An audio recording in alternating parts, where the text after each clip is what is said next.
Geng, ini semua feature-features yang ada dalam Canova versi yang paling terbaru. Jom, let's go.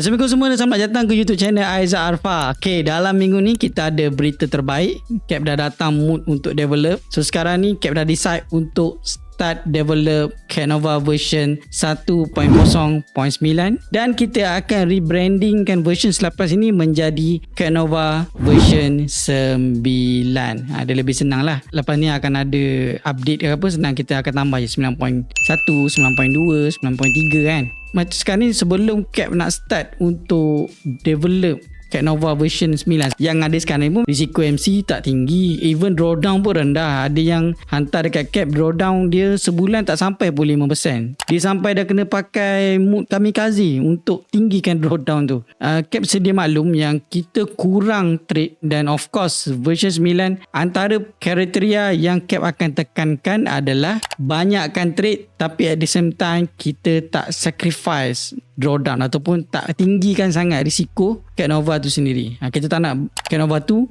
jadi MC macam version-version yang sebelum. Tapi at the same time saya tak nak short sendiri. So saya tanya dalam grup, ada beberapa cadangan yang dilemparkan, cadangan yang diberikan oleh kawan-kawan kita dalam grup.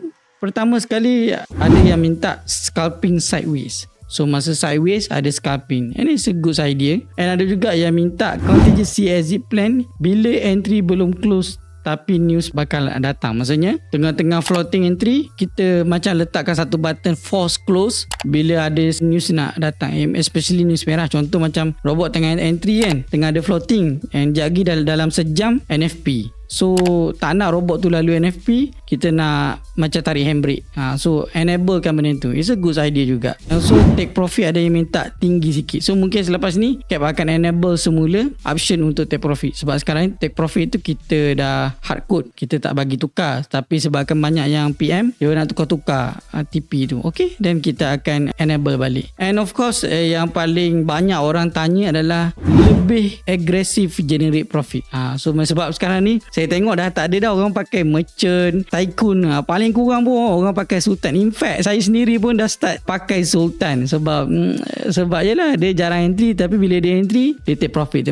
Actually saya ceritakan seberingkas kenapa robot kita sekarang ni kurang entry. First sebab kita dah lalui badai bulan 1, 2, 3 tu yang sangat teruk. And of course Cap bila kita buat balik, rework balik Canova ni, kita akan letakkan syarat yang ketat, syarat yang sangat ketat. Polisi kita ketat untuk satu-satu entry keluar. Dan sekarang ni sebab tu Cap senyap selama lebih kurang lepas kita launching Canova tu bulan 3, 4, 5, 6 ada 3 bulan. Sebab tu Cap senyap dalam 3 bulan. Sebab bukannya kita suka-suka senyap, kita sedang kumpulkan data. So, selama 3 bulan ni ada beberapa sampel yang Cap dah collect, dan dengan sampel tu lah kita akan pilih sama ada nak bahagian mana yang kita patut kurangkan ataupun kita kendurkan sikit polisi kita tu. Barulah bila kita kendurkan sedikit polisi tu, robot akan ada banyak entry. Kita tak boleh suka-suka je macam okay, tutup filter ni, tutup filter tu. Nanti dia akan menyebabkan ada banyak fake entry ataupun a fake signal.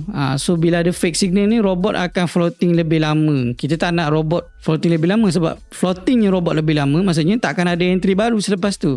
So selepas ini dengan adanya agentik-agentik ni kita dah berjaya keluarkan semua data, dan dengan data ni kita akan develop Canova version 9. And saya nak bagi hint dekat awak semua yang mana Canova version 9 ini akan ada 2 enjin. Macam sekarang ni dia ada satu je enjin, iaitu enjin retracement. Okey, selepas ni Canova akan didatangkan dengan enjin breakout. So maksudnya dia patah akan ada entry, dia tak patah balik, dia breakout je terus, dia akan ada entry juga. So sama-sama kita nantikan macam mana Canova version 9 which ada 2 enjin akan beraksi, dan sejauh mana dia boleh tambahkan lagi entry kita. Alright, stay tune. Assalamualaikum. Salut.